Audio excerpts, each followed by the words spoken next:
다 같이 주님께서 가르쳐 주신 기도로 사순절 13번째 새벽 기도를 드리시겠습니다.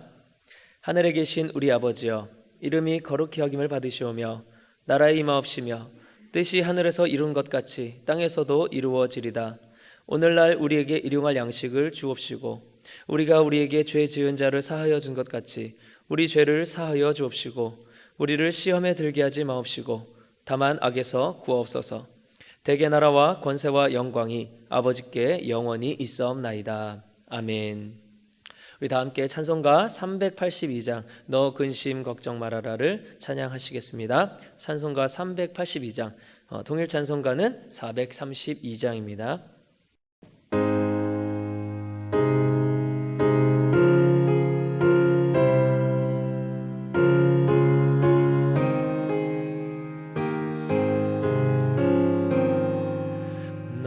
근심 걱정 말아라 주 너를 지키리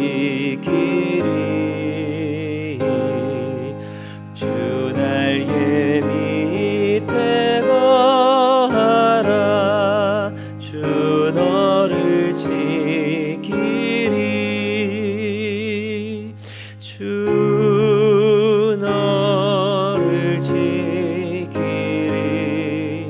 아무 때나 어디서나 주 너를 지키리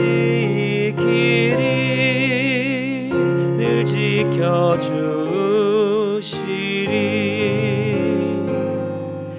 어려워 낙심될 때에 주 너를 지키리 위험한 일을 당할 때 주 너를 지키리 주 너를 지키리 아무 때나 어디서나 주 너를 지키리 늘 지켜주시리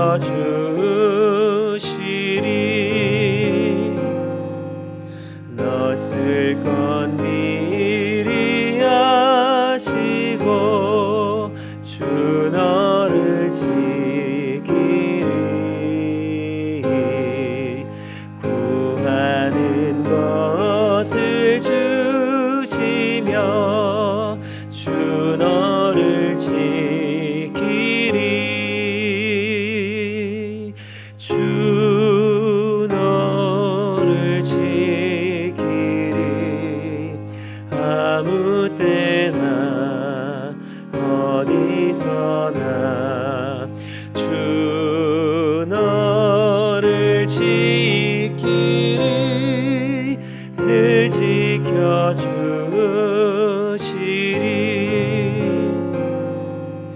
어려운 시험 당해도 주 너를 지키리 구주의 품에 거하라 주 너를 지키리 주 너를 지키리 아무 때나 어디서나 주 너를 지키리 늘 지켜주시리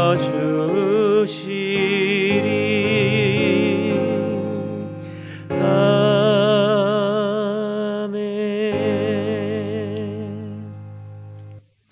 오늘 새벽 함께 묵상할 하나님 말씀은 마가복음 6장 30절에서 56절 말씀입니다. 마가복음 6장 30절에서 56절 말씀, 저와 여러분 함께 읽도록 하겠습니다. 사도들이 예수께 모여 자기들이 행한 것과 가르친 것을 낱낱이 고하니 이르시되 너희는 따로 한적한 곳에 가서 잠깐 쉬어라 하시니 이는 오고 가는 사람이 많아 음식 먹을 겨를도 없음이라. 이에 배를 타고 따로 한적한 곳에 갈새 그들이 가는 것을 보고 많은 사람이 그들인 줄 안지라. 모든 고을로부터 도보로 그곳에 달려와 그들보다 먼저 갔더라. 예수께서 나오사 큰 무리를 보시고 그 목자 없는 양 같음으로 인하여 불쌍히 여기사 이에 여러 가지로 가르치시더라.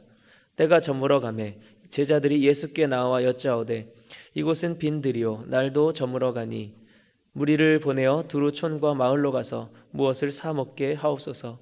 대답하여 이르시되 너희가 먹을 것을 주라 하시니 여짜오되 우리가 가서 200데나리온의 떡을 사다 먹이리이까. 이르시되 너희에게 떡 몇 개나 있는지 가서 보라 하시니 알아보고 이르되 떡 5개와 물고기 2마리가 있더이다 하거늘 제자들에게 명하사 그 모든 사람으로 때를 지어 푸른 잔디 위에 앉게 하시니 때로 100명씩 또는 50명씩 앉은지라. 예수께서 떡 5개와 물고기 2마리를 가지사 하늘을 우러러 축사하시고 떡을 떼어 제자들에게 주어 사람들에게 나누어 주게 하시고 또 물고기 2마리도 모든 사람에게 나누심에 다 배불리 먹고 남은 떡 조각과 물고기를 12바구니에 차게 거두었으며 떡을 먹은 남자는 5,000명이었더라. 예수께서 즉시 제자들을 재촉하사 자기가 무리를 보내는 동안에 배 타고 앞서 건너편 벳세다로 가게 하시고 무리를 작별하신 후에 기도하러 산으로 가시니라. 저물매 바다 가운데 있고 배는 바다 가운데 있고 예수께서는 홀로 무태에 계시다가 바람이 거스름으로 제자들이 힘겹게 노젓는 것을 보시고 밤 사경쯤에 바다 위로 걸어서 그들에게 오사 지나가려고 하시매 제자들이 그가 바다 위로 걸어오심을 보고 유령인가 하여 소리 지르니 그들이 다 예수를 보고 놀람이라. 이에 예수께서 곧 그들에게 말씀하여 이르시되 안심하라 내니 두려워하지 말라 하시고 배에 올라 그들에게 가시니 바람이 그치는지라. 제자들이 마음에 심히 놀라니 이는 그들이 그 떡 떼시던 일을 깨닫지 못하고 도리어 그 마음이 둔하여졌음이러라. 건너가 게네사렛 땅에 이르러 대고 배에서 내리니 사람들이 곧 예수신 줄을 알고 그 온 지방으로 달려 돌아다니며 예수께서 어디 계시다는 말을 듣는 대로 병든 자를 침상째로 메고 나아오니 아무데나 예수께서 들어가시는 지방이나 도시나 마을에서 병자를 시장에 두고 예수께 그의 옷 가에라도 손을 대게 하시기를 간구하니 손을 대는 자는 다 성함을 얻으리라. 아멘. 세계 최고의 이 외줄타기 선수가 있었습니다. 그는 나이아가라 폭포의 이 양쪽에 이 외줄을 달고 그 위를 외발 자전거로 횡단하는 데 도전했습니다. 많은 군중들이 그 도전을 관람하기 위해 나이아가라로 모여들었습니다. 그 선수는 군중들을 향해 이렇게 말했습니다. 여러분, 제가 이 도전에 성공하리라 믿으십니까? 군중들은 그렇다고 외치며 환호했습니다. 그러자 이 선수가 또 말했습니다. 자, 그렇다면 이 성공을 믿는 분 중에 한 분만 지원하셔서 제 어깨에 올라타시고 저와 함께 이 줄을 건너보도록 하겠습니다. 자, 누가 지원하시겠습니까? 이렇게 말하자 그렇게 환호하던 관중들 갑자기 잠잠해지고 아무도 지원하지 못했습니다.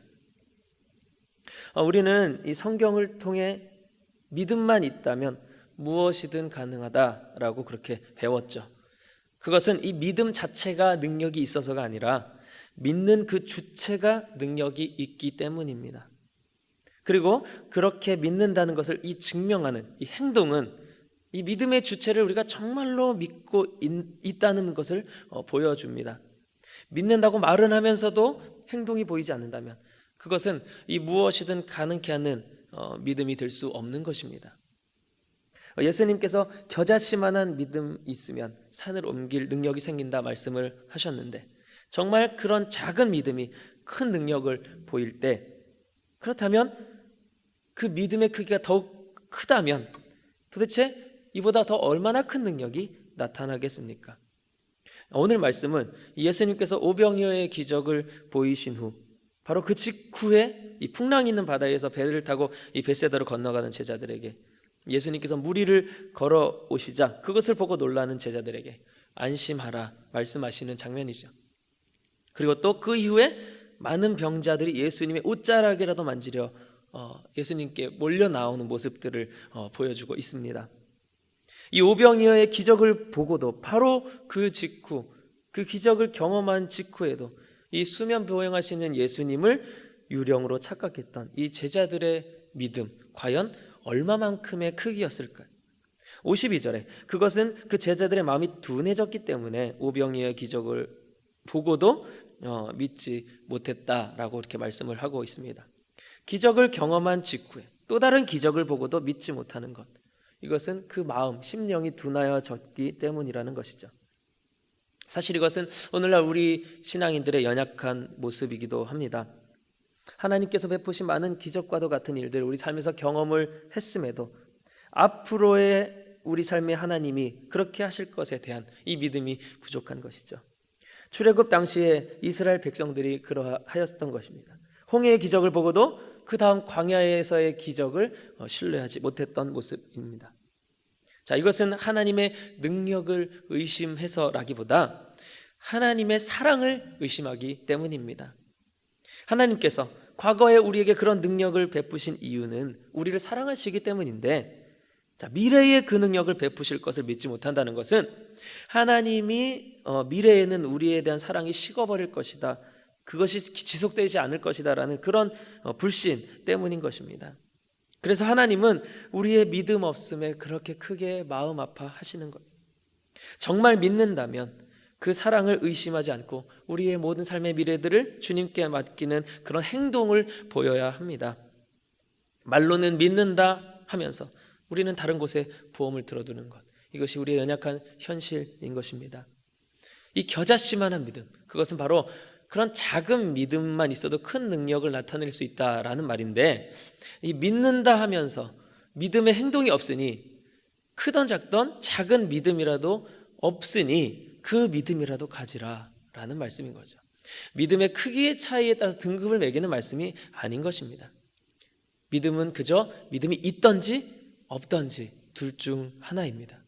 믿음이 있다면 그것은 크기에 상관없이 그것이 크던 작던 그 믿음을 통한 능력을 나타내는 데는 아무런 문제가 없는 것이고, 믿음이 없다는 것은 아주 작은 믿음도 없기 때문에 그 작은 믿음이라도 필요하다, 그것이 곧 능력을 나타낼 수 있다, 믿음이 없는 것보다 작은 믿음이 오히려 큰 능력을 나타내는 것이다, 이렇게 말씀을 하시는 거죠. 예수님이 바로 그 작은 믿음이라도 가지라 말씀하신 것, 그만큼의 믿음도 없는 자들이 대부분이었기 때문인 것입니다. 오늘의 이 제자들처럼 겉은 예수님을 믿는다는 그 제자들인데 자신의 스승을 믿지 못하는 행동을 보였기 때문인 것입니다. 이 반면에 예수님의 옷자락이라도 만지려고 했던 이 환자들은 그 절박함이 곧 그들의 믿음의 능력이 되었습니다. 예수님만이 치유가 가능하시다는 그 사실, 그리고 예수님이 그들을 사랑하신다는 사실, 이 두 가지 사실을 완전히 분명히 믿었기 때문에 그것을 믿는 자에게는 그 예수님의 능력이 흘러 들어갔다라는 것이죠. 모진 고난을 뚫고 침상채로 그들을 옮겨서라도 예수님께 나오는 모습, 이거는 믿음을 수반한 모험이었던 것입니다. 우리가 믿는 예수님은 바로 그런 능력의 하나님이십니다. 무능력한 것을 믿을 때, 헛된 것을 믿을 때, 우상을 믿을 때는 그 믿음은 헛된 믿음이 됩니다. 그 믿음은 아무런 능력도 발휘할 수 없습니다. 하지만 우리 주님은 능력자이시죠. 그래서 그 예수님을 믿는 자는 믿음을 통해 그 능력을 부여받게 되는 것입니다. 그리고 이 믿음은 그 믿음의 주체이신 예수님에 대해 확신하는 그 행동으로 나타내게 됩니다. 예수님을 의지한다면 우리는 다른 것에 기대어서는 안 됩니다. 정말 예수님을 믿는다면 우리는 근심 속에 쌓여 있는 모습을 보여서도 안 됩니다. 겉모습만 그런 척하라는 말이 아닙니다. 정말 믿어야지만 나올 수 있는 그 행동들을 보여야 한다는 것이죠. 상황이 바뀌지 않아도, 여건이 바뀌지 않아도 우리의 행동은 믿음으로 보여져야 하는 것입니다. 행동 자체가 중요한 것이 아니라 믿기 때문에 하는 행동이 중요한 것입니다. 저와 여러분 모두가 이 믿음이 회복되는 은혜를 경험하실 수 있기를 소망합니다. 이 믿음은 있으면 있는 것이고 없으면 없는 것이에요. 정말로 예수님을 믿기 때문에 그 예수님을 의지하여 당장의 어려움과 환난이 있을지라도 이 마음 가운데는 놀라운 평안이 자리 잡는 그 능력을 보이는 우리 모두의 인생이 될 수 있기를 예수님의 이름으로 축복합니다. 아멘. 기도하시겠습니다. 주님, 우리의 연약한 믿음을 불쌍히 여겨주시고 확신에 가득 찬 믿음을 주셔서 어떠한 어려움 가운데서도 평안이 찾아오는 놀라운 능력을 우리에게 베풀어 주시옵소서. 우리 개개인의 어려움이 있는 성도님들 계시다면 그 무한한 능력을 베푸시는 주님께서 먼저 찾아오셔서 우리 주님이 그들을 사랑하신다는 그 확신으로 인해, 그 믿음이 충만해짐으로 인해 능력이 바라는 그 삶이 되도록 주여 긍휼을 베풀어 주시옵소서. 지금 우리나라 민족 극한 전염병으로 인해 고통받고 있음을 주님 아시오니 불쌍히 여겨주시고, 바로 이럴 때 우리 믿는 자들의 그 믿음이 드러나는 행동을 보임으로 인해 그 상황을 대하는 세속적 가치관으로 바라보는 세상 사람들과는 다른 그런 믿음의 시선으로 우리는 이 사태를 대하고 또 행동하여 우리의 그런 모습이 살아계신 하나님을 증거하는 선한 영향력이 나타나는, 그런 능력이 나타나는 우리 믿음의 모습 되게 하시고, 또 그런 교계 우리 민족이 되게 하여 주시옵소서. 이 사태를 하나님의 관점으로 해석하고 대처하는 우리 믿음의 사람들이 우리나라를 이끌어갈 수 있도록 주여 허락하여 주시옵소서. 예수님의 이름으로 기도하옵나이다. 아멘.